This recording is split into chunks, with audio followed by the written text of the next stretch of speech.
एएफएनएस के टेस्ट में केमिस्ट्री के आने वाले मोस्ट रिपीटेड एमसीक्यूज आज की इस वीडियो के अंदर हम डिस्कस करेंगे। तो आपको पता है कि एएफएनएस की रजिस्ट्रेशन स्टार्ट हो चुकी है।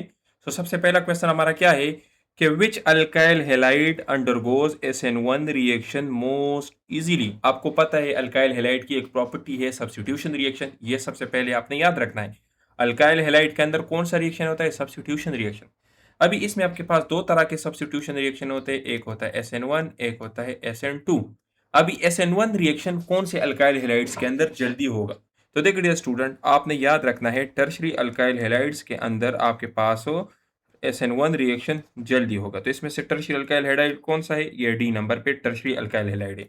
तो आपसे टेस्ट में इस तरह से पूछा जाएगा। आप लोग ये तो याद कर लेते हो कि SN1 reaction tertiary alkyl halide में जल्दी होगा, लेकिन जब वहां पे आपको उसके एग्जाम्पल दिए जाते हैं ना, तो फिर आप लोग भूल जाते हो कि अभी मैंने इसको कैसे करना है। तो जब भी आप एक स्टेटमेंट को याद कर लेते हो तो उसको आपने इस तरह से याद करना है ताकि आपको पता हो कि इसको मैंने एमसीक्यू के अंदर कैसे अप्लाई करना है।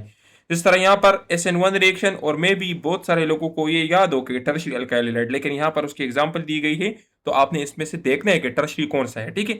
अभी क्यों टर्शरी अल्काइल हैलाइड में SN1 रिएक्शन जल्दी होता है? क्योंकि SN1 रिएक्शन के अंदर कार्बोकेटायन बनता है, और कार्बोकेटायन आपके पास टर्शरी वाला सबसे ज्यादा स्टेबल होता है। तो इसलिए आपके पास हो SN1 reaction tertiary alkyl halide में जल्दी होगा। तो यहां पर देखिए डियर स्टूडेंट, आपके पास दो तरह की रिएक्शन है, एक है SN1, एक है SN2। SN1 कौन से अल्काइल हैलाइड्स में ज्यादा आसानी से होगा? टर्शरी अल्काइल हैलाइड में। ये आपका एमसीक्यू है जो अभी पूछा गया है। SN2 रिएक्शन किस में सबसे ज्यादा इजी होगा? मिथाइल ग्रुप में, मतलब CH3 में आपके पास सबसे ज्यादा SN2 रिएक्शन जल्दी होगा। ये आपने सबसे पहले याद रखना है। ठीक है। क्यों? अभी रीजन आप देखिए, क्योंकि टर्शी कार्बोकेटायन सबसे ज्यादा स्टेबल होते हैं, ये इसकी वजह है। और SN2 रिएक्शन मिथाइल ग्रुप में सबसे ज्यादा क्यों होता है? क्योंकि स्टीरिक हिंड्रेंस की वजह से। तो ये एमसीक्यू आपने याद रखने हैं, ये भी काफी मर्तबा पूछे गए हैं। यहाँ पर कार्बोकेटायन की स्टेबिलिटी है और यहाँ पर स्टेरिक हिंड्रेंस है। तो ये दो पॉइंट्स आपको सबसे पहले पता होने चाहिए। टर्शरी अल्काइल हैलाइड में SN1 रिएक्शन जल्दी होगा। मिथाइल ग्रुप में आपके पास हो मिथाइल कार्बोकेटायन में SN2 रिएक्शन सबसे ज्यादा होगा। SN1 reaction tertiary alkyl halide में कार्बोकेटायन की स्टेबिलिटी की वजह से होता है, जबकि मिथाइल ग्रुप में स्टीरिक हिंड्रेंस की वजह से। ठीक है, ये आपने याद रखना है। इसके लिए गुड लिविंग ग्रुप हमें चाहिए होते हैं। ठीक है, गुड लिविंग ग्रुप, इसके लिए भी गुड लिविंग ग्रुप हमें चाहिए। वीक न्यूक्लियोफाइल जो है यहाँ पर रिएक्ट करते हैं, यहाँ पर स्ट्रांग न्यूक्लियोफाइल चाहिए होते हैं। ठीक है, तो देखिए SN2 रिएक्शन में स्ट्रांग न्यूक्लियोफाइल चाहिए। ठीक है। इसके अलावा आपके पास जो पोलर सॉल्वेंट्स है, पोलर प्रोटिक सॉल्वेंट जो है, वो भी फेवर करते हैं SN1 रिएक्शन को, जबकि ए पोलर सॉल्वेंट जो होते हैं तो वो SN2 रिएक्शन को फेवर करते हैं। तो ये आपने याद रखना है। SN1 और SN2 ये आपकी इनिशियल टेस्ट की शान है, इसके ऊपर हर साल क्वेश्चन पूछे जाते हैं। ये आप याद रखें। पहला क्वेश्चन क्या है? पहला क्वेश्चन ये वाला था। ठीक है, ये वाला। दूसरा क्वेश्चन कार्बोकेटायन स्टीरिक हिंड्रेंस वाला था। तीसरा question weak nucleophile strong nucleophile वाला था, और पोलर प्रोटिक सॉल्वेंट। ये आपका चौथा एमसीक्यू हो गया। तो अभी E1 और E2 रिएक्शन को भी हम स्टडी करते हैं। E1 रिएक्शन किस में सबसे ज्यादा होगा?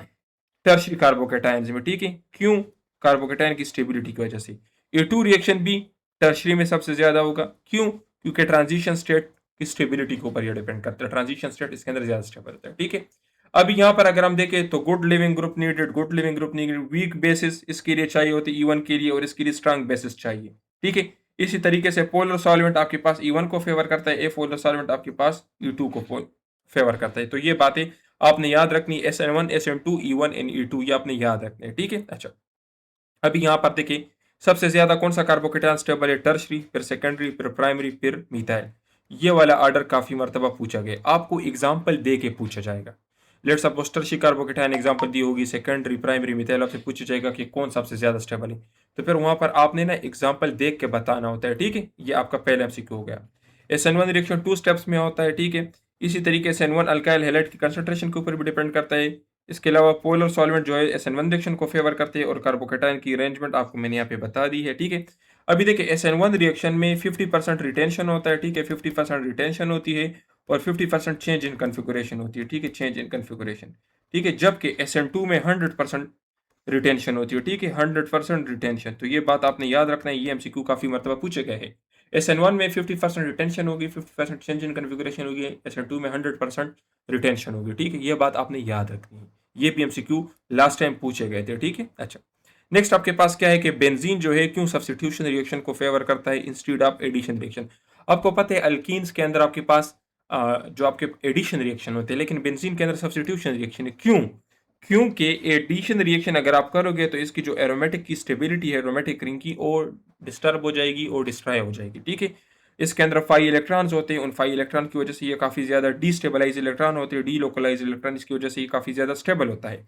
तो इसलिए बेंजीन जो है सब्स्टिट्यूशन रिएक्शन करते हैं। सब्स्टिट्यूशन रिएक्शन का क्या मतलब है कि इसके अंदर जो हाइड्रोजन होते हैं ना इन रीजन्स में, तो ये हाइड्रोजन डिफरेंट कंपाउंड्स आके रिप्लेस करते हैं। ये नहीं कि दूसरी चीज़ यहाँ पर ऐड होगी, ऐड नहीं होगी, एक चीज़ रिमूव होगी तो दूसरी आएगी। ठीक है, उसकी जगह इसको कहते हैं सब्स्टिट्यूशन रिएक्शन।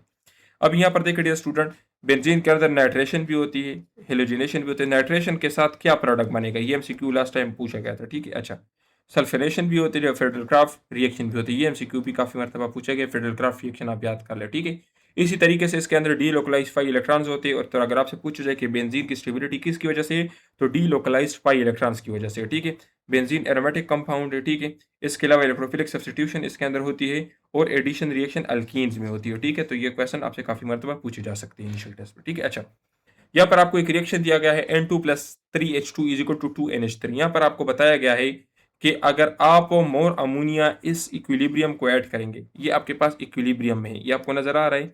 अगर आप इसमें अमोनिया की कंसंट्रेशन को इंक्रीज करोगे तो इसके साथ क्या होगा। तो देखिए डियर स्टूडेंट, ये आपके पास अमोनिया है, अगर आप इसकी कंसंट्रेशन को इंक्रीज करोगे तो ये बैकवर्ड जाएगा। मतलब क्या है कि और आपके पास रिएक्टेंट्स बनेंगे। तो रिएक्शन क्या होगा, बैकवर्ड डायरेक्शन में जाएगा। बैकवर्ड डायरेक्शन में जाने का क्या मतलब है कि रिएक्टेंट्स बनेंगे, प्रोडक्ट नहीं बनेगा, प्रोडक्ट रिएक्टेंट्स में कन्वर्ट होगा। ठीक है, मतलब नाइट्रोजन और हाइड्रोजन बनेगा। तो देखिए डियर स्टूडेंट, इस तरह के रिएक्शन में आपने क्या करना है, लेट सपोज आपके पास A + B है, इक्विलिब्रियम में है। ठीक है, C + D के, तो जब आप रिएक्टेंट की कंसंट्रेशन को इंक्रीज करोगे तो प्रोडक्ट बनेगा, जब आप प्रोडक्ट की कंसंट्रेशन को इंक्रीज करोगे तो रिएक्टेंट बनेगा। तो ये बात देखिए, यहाँ पर आपसे पूछा गया है ना कि if Q is greater than के, इसका क्या मतलब है कि मतलब आपके पास प्रोडक्ट ज्यादा है। अगर प्रोडक्ट ज्यादा है तो रिएक्शन बैकवर्ड जाएगा, मतलब रिएक्टेंट्स बनेंगे। अब यहाँ पर देखें, यहाँ पर मैंने बताया है अगर क्यू आपके पास ज्यादा है तो क्यू का ज्यादा मतलब क्या है कि आपके पास प्रोडक्ट ज्यादा है, तो मोर रिएक्टेंट्स बनेंगे। ठीक है, शिफ्ट टू लेफ्ट, तो ये वाला एमसीक्यू पूछा गया है कि शिफ्ट कहाँ पर होगा, लेफ्ट शिफ्ट होगा। ठीक है, ये लेफ्ट शिफ्ट वाला एमसीक्यू काफी मरतबा एमसीक्यू में पूछा गया है। अगर आपके पास क्यू के से लेस होगी तो फॉरवर्ड, मतलब शिफ्ट टू राइट। ठीक है, शिफ्ट टू राइट, ये आपने याद रखना है। ठीक है, अच्छा, अगर आपके पास क्यू और के बराबर हो तो इक्विलिब्रियम होगा। ये वाला एमसीक्यू भी काफी मरतबा पूछा गया है। अच्छा, फिर उसके बाद क्या है, कैटलिस्ट इक्विलिब्रियम की पोजीशन को चेंज नहीं करता। कैटलिस्ट सिर्फ क्या करता है कि फॉरवर्ड और बैकवर्ड रिएक्शन दोनों तेज हो जाते हैं, जल्दी अचीव हो जाता है इक्विलिब्रियम, बाकी पोजीशन को चेंज नहीं करता। ठीक है, और इक्विलिब्रियम जो है तो ये डायनामिक है। डायनामिक का क्या मतलब है कि मौके तो फॉरवर्ड रिएक्शन भी होता है, बैकवर्ड रिएक्शन भी होता है, ये नहीं कि बस ये रिएक्शन स्टॉप हो जाती है। इक्विलिब्रियम पे रिएक्शन स्टॉप नहीं होती। ये वाला एमसीक्यू पिछले मरतबा भी पूछा गया था। इक्विलिब्रियम एक डायनेमिक स्टेट होता है जिसमें जितना फॉरवर्ड रिएक्शन होता है उतना बैकवर्ड रिएक्शन है, मतलब रिएक्शन स्टॉप नहीं होता। यहाँ पर मैंने एक निमोनिक आपके लिए बनाई हुई है, तो देखिए अगर आपके पास हो क्यू ज्यादा है तो देखिए यहाँ पर देखो, ये आपको नजर आ रहा है क्यू ज्यादा है के से, तो ये जिस तरफ इसकी ये 2 पाँव होगी ना, ये 2 पाँव तो उस तरफ होगा, तो ये देखिए लेफ्ट की तरफ जाएगा। अगर के ज्यादा है तो देखिए ये राइट की तरफ जाएगा। ठीक है, तो आपको नजर आ रहा है ये आपका निमोनिक होगा। ये क्वेश्चन काफी मरतबा पूछा गया है कि अगर आपके पास क्यू ज्यादा होगी तो शिफ्ट कौन सा होगा, लेफ्ट शिफ्ट होगा। अगर आपके पास के ज्यादा है तो राइट शिफ्ट होगा। ये एमसीक्यू काफी मरतबा पूछे गए हैं। क्यू ज्यादा है के से, तो इसका क्या मतलब है कि प्रोडक्ट ज्यादा है। यहाँ पर देखें प्रोडक्ट ज्यादा है। ठीक है, और आपके पास रिएक्टेंट बनेंगे। अगर क्यू कम है के से, तो इसका क्या मतलब है कि रिएक्टेंट ज्यादा है। ठीक है, और आपके पास क्या होगा, आपके पास प्रोडक्ट बनेगा। ठीक है, अच्छा, सो डियर स्टूडेंट, एएफएनएस की रजिस्ट्रेशन स्टार्ट हो गई है। यहाँ पर मैं आपको एक इंपॉर्टेंट बात बता दूं कि 29 जून से लेकर 13 अगस्त तक रजिस्ट्रेशन है। सबसे पहले तो आपने इस तरह के सेंटर का इंतखाब करना है जहां पर आपका मेरिट बने, और आपने उसी सेंटर के मुताबिक तैयारी भी करनी है, क्योंकि हर सेंटर का टेस्ट दूसरे सेंटर से डिफरेंट होता है। अगर आप हमसे तैयारी करोगे तो हम आपको सेंटर भी बताएंगे, हम आपको डेट भी बताएंगे कि आपने कौन से सेंटर में टेस्ट देना है और कौन से डेट को आपने अप्लाई करनी है, ताकि उसी के हिसाब से हम आपकी तैयारी भी करवा दें। आपको तैयारी के लिए भी टाइम मिले, आपसे पहले लड़कियां टेस्ट दे के भी आए, उनके क्वेश्चंस भी आपको मिले, और हम आपको 100% गारंटीड तैयारी करवाएंगे। तो इसलिए अपना टाइम ज़ाया ना करें और अभी आप अप्लाई ना करें। अगर आप हमसे तैयारी करना चाहते हैं तो हम आपको 100% गारंटीड तैयारी करवा देंगे। जिस तरह आप हमारा ये लेक्चर देख रहे हो, तो इस तरह से बेहतरीन तैयारी के लिए आप हमसे रब्ता कर सकते हो। सो डियर स्टूडेंट, नेक्स्ट हमारा क्वेश्चन क्या है कि यहाँ पर हमें एक रिएक्शन दिया गया है कि 2SO2 + O2 is in equilibrium with 2SO3। यहाँ पर क्या है कि अगर आप प्रेशर को इंक्रीज करोगे तो क्या होगा। तो देखिए डियर स्टूडेंट, ये हमारे पास रिएक्शन है 2SO2 + O2 is in equilibrium with 2SO3। यहाँ पर कितने मोल्स है, 2 मोल्स ये है, 1 मोल ये, मतलब ये इस साइड पे 3 मोल्स है। यहाँ पर कितने मोल्स है, यहाँ पर 2 मोल्स है। तो अगर आप प्रेशर को इंक्रीज करोगे तो आपके पास क्या होगा। आपके पास ये रिएक्शन कम मोल्स की तरफ जाएगा, तो कम मोल्स कहां पर है, यहां पर है ना, तो आपके पास शिफ्ट कौन सी होगी, राइट शिफ्ट होगी, ठीक है। तो ये रिएक्शन इक्विलिब्रियम कहां पे शिफ्ट होगा, राइट की तरफ शिफ्ट होगा। क्यों, क्योंकि जब आप एक गैसियस रिएक्शन के ऊपर प्रेशर को इंक्रीज करोगे ना, तो जिस साइड पे आपके पास मोल्स कम होंगे उस साइड पे इक्विलिब्रियम शिफ्ट होगा। तो यहाँ पर देखिए 3 मोल्स है लेफ्ट की तरफ और 2 मोल्स है राइट की तरफ, तो अगर आप प्रेशर को इंक्रीज करोगे तो ये किस साइड पे जाएगा, ये इन 2 मोल्स वाली साइड पे जाएगा, ठीक है। अच्छा, तो अगर आप फेवर प्रेशर को इंक्रीज करोगे तो फ्यूअर गैस मॉलिक्यूल्स की तरफ ये शिफ्ट होगा, ये बात बताई गई, ठीक है। High pressure fever toward fever moles of gases, ये बात मैंने समझा दी है आपको। लो प्रेशर अगर आप दोगे तो मोर मोल्स जहां पर होंगे उस साइड पे आएगा। अभी लेट सपोज अगर यही रिएक्शन आपको दिया जाए ना और आपको कहा जाए कि आपने प्रेशर को कम किया, तो फिर क्या होगा, तो अगर आप प्रेशर को कम करोगे ना तो ज्यादा मोल्स की तरफ रिएक्शन शिफ्ट होगा, तो लेफ्ट की तरफ फिर शिफ्ट होगा। तो ये दो तरह के क्वेश्चन आपसे पूछे जा सकते हैं, ठीक है। यहाँ पर ये बात मैंने बताई है, अगर आप प्रेशर को ज्यादा करोगे तो कम मोल की तरफ शिफ्ट होगा, अगर आप प्रेशर को कम करोगे तो ज्यादा मोल की तरफ शिफ्ट होगा। और ये एमसीक्यू काफी मर्तबा टेस्ट में पूछे गए, तो इसलिए कंसेप्चुअली चीजों को पढ़े। जो तैयारी हम आपको करवाएंगे उसमें हम आपको इस तरह के कॉमन कंफ्यूजिंग एरियाज को कवर करेंगे। और मैं खुद डॉक्टर हूँ, खुद टेस्ट क्लियर कर चुका हूँ, तो जो तैयारी मैं करवाऊंगा ना उससे अच्छी तैयारी कोई नहीं करवा सकता। आप ये डेमो लेक्चर देख लो और जो आपको कह रहा है कि हम आपको तैयारी करवा सकते हैं आप उनके डेमोज देख ले, आपको पता चल जाएगा, ठीक है। अच्छा, सॉलिड और लिक्विड जो है तो उसके ऊपर गैस का कोई असर नहीं होता, याद रखें प्रेशर का। सिर्फ और सिर्फ जो गैसियस मॉलिक्यूल्स होंगे ना, गैसियस रिएक्शंस होते हैं उनके ऊपर प्रेशर का असर होगा। तो आपने फिजिकल स्टेट को भी देखने, अगर वहां पर एस लिखा है ना तो आप समझ जाए कि प्रेशर का कोई असर नहीं होगा। तो ये नहीं कि आपके पास एक सॉलिड स्टेट की रिएक्शन है और या लिक्विड स्टेट की रिएक्शन और आप उसके ऊपर प्रेशर वाला सिनेरियो डाल दे, फिर आपका एमसीक्यू गलत होगा, उसके ऊपर प्रेशर का कोई असर नहीं होगा, ठीक है। अच्छा, pressure has no effect when gas molecules are equal on both side, ये भी बात मैंने बता दी है। जिस तरह लेट्स सपोज अगर इस साइड पे भी 2 मॉलिक्यूल्स है तो इस साइड पे भी 2 मोल्स है, तो फिर तो दोनों साइड पे मोल्स बराबर है ना, तब गैस का कोई असर नहीं होगा। तो याद रखें सॉलिड के ऊपर, लिक्विड के ऊपर, और अगर मोल्स दोनों साइड पे बराबर हो तब कोई असर नहीं होगा गैस का। और इस एमसीक्यू को लास्ट टाइम काफी टेक्निकली पूछा गया था बार बार, तो इसलिए मैं आपको समझा रहा हूं कि अगर इस तरह का एक रिएक्शन दिया जाए, लेट सपोज आपसे पूछा जाए कि A plus B is in equilibrium with C plus D, तो देखिए यहाँ पर भी 2 मोल है, एक ये है एक ये है, यहाँ पर भी 2 मोल है। अब इसके ऊपर कोई असर नहीं होगा, अगर ये सॉलिड स्टेट में भी हो ना तब भी कोई इसके ऊपर असर नहीं होगा, अगर ये लिक्विड भी हो ना तब भी कोई असर नहीं होगा, ठीक है। अच्छा, और हेबर प्रोसेस जो है ना, ब्राउन हेबर प्रोसेस, ये आप देख लें, मुझे बताएं नीचे कमेंट सेक्शन में कि ब्राउन हेबर प्रोसेस हम किस लिए यूज करते हैं। इसमें इंक्रीज प्रेशर, हम प्रेशर ज्यादा डालते हैं ताकि अमोनिया की कंसंट्रेशन बढ़ जाए। क्यों, क्योंकि वहां पर प्रोडक्ट साइड पे मोल्स कम होते हैं। जिस तरह यहाँ पर हमने आपको ये वाला रिएक्शन समझाया था ना, ये पिछला रिएक्शन, ये मैं आपको बता देता हूँ। यहाँ पर देखिए ये वाला जो रिएक्शन है तो यहाँ पर देखिए 3 मोल्स है और इस साइड पे 2 मोल्स, ये वन हेबर प्रोसेस है ना। तो आप क्या करोगे, अगर आप प्रेशर को इंक्रीज करोगे तो देखिए ये इस साइड पे जाएगा ना, तो ज्यादा प्रोडक्ट बनेंगे, ज्यादा अमोनिया बनेगा। तो वन हेबर प्रोसेस में हम क्या करते हैं, ज्यादा प्रेशर डालते हैं। तो लास्ट टाइम ये क्वेश्चन पूछा गया था कि ब्राउन हेबर प्रोसेस जो है तो ये ज्यादा प्रेशर पे होता है या लो प्रेशर पे, तो आपका आंसर क्या होगा, हाई प्रेशर। क्यों, ताकि हमें अमोनिया की ज्यादा से ज्यादा पैदावार मिले। और क्यों अमोनिया ज्यादा प्रोड्यूस होगा, क्योंकि प्रोडक्ट साइड पे मोल्स कम है, ठीक है। अच्छा, आपके पास दूसरा क्वेश्चन क्या है कि आपके पास एक बफर सोल्यूशन है जिसके अंदर एसिटिक एसिड है और सोडियम एसिटेट है, अगर आप इसके अंदर HCl डालोगे तो पीएच के साथ क्या होगा। तो ज्यादातर हमारे स्टूडेंट क्या कहते हैं, उस क्या सोचते हैं कि ये तो बफर सोल्यूशन है तो इसकी तो पीएच चेंज नहीं होगी, क्योंकि बफर सोल्यूशन का तो काम ही है ये कि वो पीएच को रेजिस्ट करे। लेकिन डियर स्टूडेंट, जब आप इसके अंदर एसिड डालोगे ना यहाँ पर, तो देखिए आपके पास एसिटिक एसिड है तो किस तरह का होता है, CH3COO माइनस और H प्लस, ठीक है। और इस तरह से इस फॉर्म में होता है। जब आप इसके अंदर HCl डालोगे तो H प्लस की कंसंट्रेशन काफी बढ़ जाएगी, तो ये H प्लस इसके साथ आ जाएगा तो दोबारा एसिटिक एसिड बन जाएगा, CH3COOH बन जाएगा। तो एसिटिक एसिड ये क्या है, ये एक एसिड है ना, तो आपके पास पीएच क्या होगी, पीएच आपके पास कम हो जाएगी, ठीक है। तो पीएच आपके पास स्लाइटली डिक्रीज हो जाएगी, ठीक है।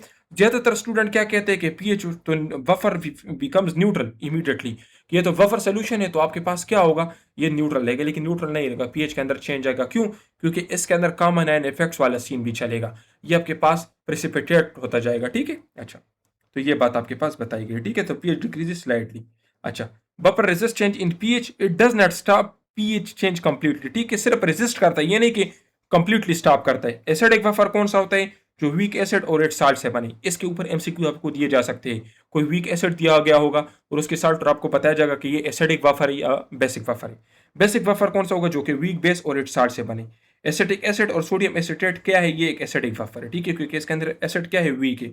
अमोनियम हाइड्रोक्साइड और अमोनियम क्लोराइड क्या है, ये एक बेसिक बफर है, क्योंकि इसके अंदर देखिए हाइड्रोक्साइड आयन है, हाइड्रोक्साइड काफी बेसिक है, ठीक है। अच्छा, with salt give a basic solution in water, यहाँ वार्ते का भी आपको बताया गया है कि कौन सा साल्ट जो है तो आपको एक बेसिक सोल्यूशन देगा। तो यहाँ पर आपका आंसर क्या है? देखिए सोडियम एसीटेट को अगर हम देखें, ये अगर आप पानी के अंदर डालोगे तो क्या बनोगे? CH3COO- बनेगा और वाटर के आयंस H+ और OH- में चले जाएंगे, ठीक है। तो ये H+ इसके साथ चला जाएगा और NaOH, तो सोडियम हाइड्रोक्साइड या सिम्पली हाइड्रोक्साइड आयन, ये एक बेसिक है ना, तो इसलिए आपके पास CH3COO, ये क्या है? ये आपके पास एक हो बेसिक सोल्यूशन देगा, ठीक है। तो इस तरह के MCQ आपसे पूछे जा सकते हैं, तो ये आपने याद रखना है, ठीक है। अच्छा, रिपीटेड पॉइंट्स क्या है कि स्ट्रांग एसिड और स्ट्रांग बेस आपके पास न्यूट्रल सोल्यूशन देगा। तो अगर आपसे पूछा जाए कि HCl प्लस NaOH इसका सोल्यूशन एसिडिक होगा या बेसिक, तो आपका आंसर होगा न्यूट्रल। क्यों? क्योंकि दोनों स्ट्रांग एसिड और स्ट्रांग बेसिस है, ठीक है। स्ट्रांग एसिड है और वीक बेस है, तो आपके पास एसिडिक सोल्यूशन बनेगा।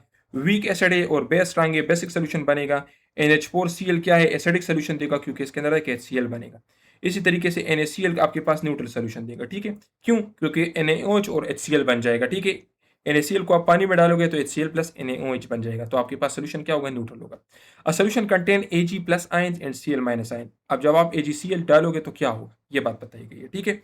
अच्छा, तो देखो dear student, when ionic products become greater than KSP, ठीक है, फिर आपके पास क्या होगा? सुपर सैचुरेटेड सोल्यूशन बन जाएगा। सुपर सैचुरेटेड का क्या मतलब है? कि प्रिसिपिटेट बन जाएगा। मतलब बात क्या होगी? आपके पास दोबारा से रिएक्टेंट्स आयंस बनना स्टार्ट हो जाएंगे, ठीक है। तो इसलिए इसका आंसर क्या होगा? Ionic product is greater than KSP। अभी आयनिक प्रोडक्ट जब KSP से ज्यादा होगा तो इसको मैं डिटेल से जरा समझा देता हूं। देखिए, आयनिक प्रोडक्ट आपके पास KSP से कम है, मतलब क्या है? KSP का क्या मतलब है? कि इक्विलिब्रियम पे जितने आयंस होंगे। अभी आयनिक प्रोडक्ट उससे कम है, मतलब ये है कि सैचुरेटेड नहीं है और आयंस बनेंगे।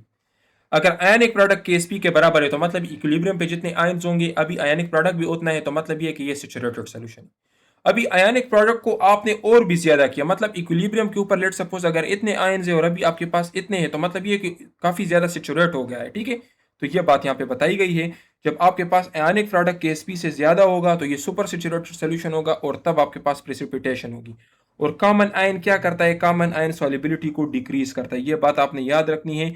इसके ऊपर आप MCQ स्टडी कर ले कि कॉमन आयन सॉल्युबिलिटी को किस तरह से डिक्रीज करता है। इसके ऊपर आप एग्जांपल देख ले, पिछले साल इसके ऊपर काफी मरतबा MCQ पूछे गए थे, ठीक है। और KSP की वैल्यू कैसे चेंज होगी? चूंकि जाहिर सी बात है दिस इज इक्विलिब्रियम, और इक्विलिब्रियम को आप सिर्फ टेम्परेचर छेड़ने से डिस्टर्ब कर सकते हो, ठीक है। अच्छा, AgCl is least soluble in which solution. तो यहाँ पर देखिए, ये मैंने कॉमन आयन इफेक्ट के ऊपर MCQ बनाया है, ठीक है। AgL कौन से सॉल्यूशन में लीस्ट सॉल्युबल होगा? जहां पर उसकी प्रेसिपिटेट बनेंगे। तो कहां पर उसकी प्रेसिपिटेट बनेंगे? आप इसके अंदर देखिए, सोडियम क्लोराइड सॉल्यूशन के अंदर जब आप इसको डालोगे तो क्या होगा? क्लोराइड आयन आपके पास बनेंगे। इसके अंदर भी क्लोराइड आयन है, ये Ag के साथ कंबाइन होगा तो AgCl दोबारा बनेगा, तो AgCl लीस्ट सॉल्युबल बन जाएगा, ठीक है। AgCl प्रेसिपिटेट होगा। क्यों? क्योंकि आपके पास आयनिक प्रोडक्ट KSP से ज्यादा हो जाएंगे। आयनिक प्रोडक्ट आपके पास KSP से ज्यादा हो जाएंगे कॉमन आयन की वजह से, तो इसलिए आपके पास प्रेसिपिटेट बनेंगे, ठीक है। अच्छा, नेक्स्ट आपके पास क्या है? कॉमन आयन इफेक्ट क्या आता है? सॉल्युबिलिटी को रिड्यूस करता है, ठीक है। स्प्रिंगलेस सॉल्युबल सॉल्ट, ठीक है, याद आप रात करना है, ठीक है। AgL डिजॉल्व हो जाते हैं, NaCl में लेस डिजॉल्व होते हैं, ठीक है, वाटर से।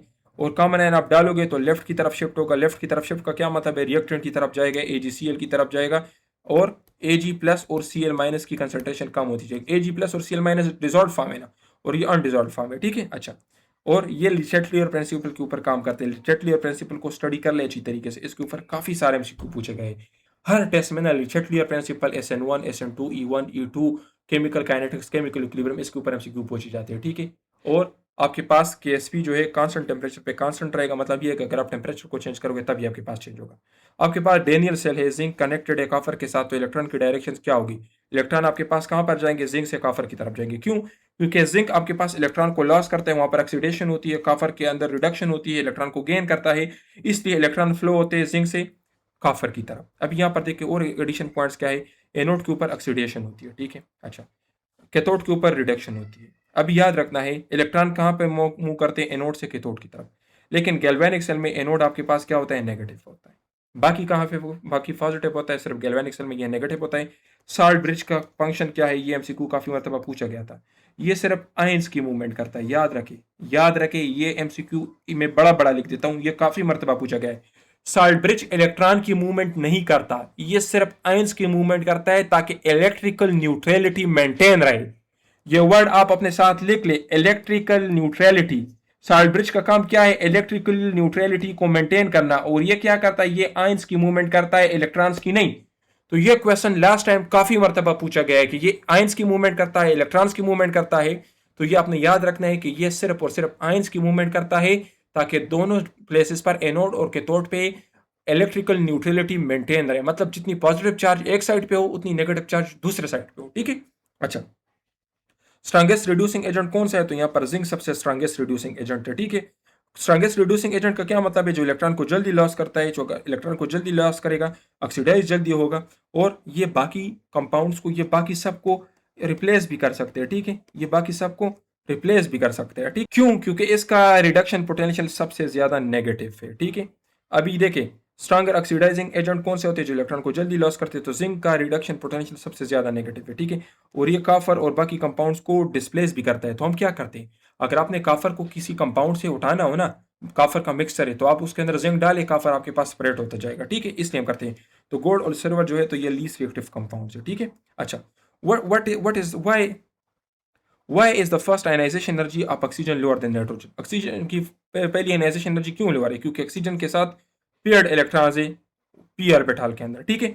और आपके पास क्या है? नाइट्रोजन के अंदर हाफ फिल्ड ऑर्बिटल्स, और आपको पता है half filled orbitals are more stable, ये मोर स्टेबल होते हैं। ठीक है। और ऑक्सीजन के अंदर एक फेयर ऑफ इलेक्ट्रॉन्स होता है पी ऑर्बिटल में, जो रिफल्जन करता है। तो उस रिफल्जन की वजह से ये जल्दी ही आपके पास इलेक्ट्रॉन को लॉस कर देता है, तो इसलिए इसकी आयनाइजेशन एनर्जी कम है। ठीक है। अच्छा, तो देखिए नाइट्रोजन का क्या है? स्टेबल हाफ फिल्ड ऑर्बिटल है, इसलिए इसकी आयनाइजेशन एनर्जी ज़्यादा है। ऑक्सीजन की आयनाइजेशन एनर्जी नाइट्रोजन से कम है। बेरिलियम की आयनाइजेशन एनर्जी बोरान से ज़्यादा है। Ionization energy across the period ज़्यादा होती है, और डाउन द ग्रुप डिक्रीज होती जाती है। डाउन द ग्रुप क्यों इंक्रीज होती जाती है? क्योंकि इलेक्ट्रॉन को आप आसानी से रिमूव कर सकते हो। ठीक है। सो डियर स्टूडेंट, अगर आप अपने टेस्ट को गारंटी के साथ क्लियर करना चाहते हैं, तो हमारे पास कोर्स अवेलेबल है, जिसके अंदर हम आपको वर्बल नॉन वर्बल देंगे, इसके शॉर्टकट ट्रिक्स भी आपको पढ़ाएंगे, कंप्लीट एकेडमिक देंगे, सेलेक्टेड नोट्स होंगे आपके सेंटर के मुताबिक, टीचर सपोर्ट आपको मिलेगा। ये नोट्स आपको मिलेंगे 6000 की, इसकी वीडियो भी मैं आपको साथ शेयर कर देता हूँ। ये हम आपको एक मोबाइल ऐप देंगे, उस ऐप के अंदर आपके कंप्लीट नोट्स होंगे। बाकी डियर स्टूडेंट, आप मुझे जानते हैं, मेरा नाम डॉक्टर सदीद एहसान, एमबीबीएस क्वालिफाइड, और पिछले 7 साल से मैं स्टूडेंट्स को तैयारी करवा रहा हूँ। तो अगर आप चाहते हैं कि आपका टेस्ट क्लियर हो, तो अभी अप्लाई ना करें और हमसे रब्ता कर लें, इंशाल्लाह हम आपको गारंटीड तैयारी करवा देंगे। वस्सलाम।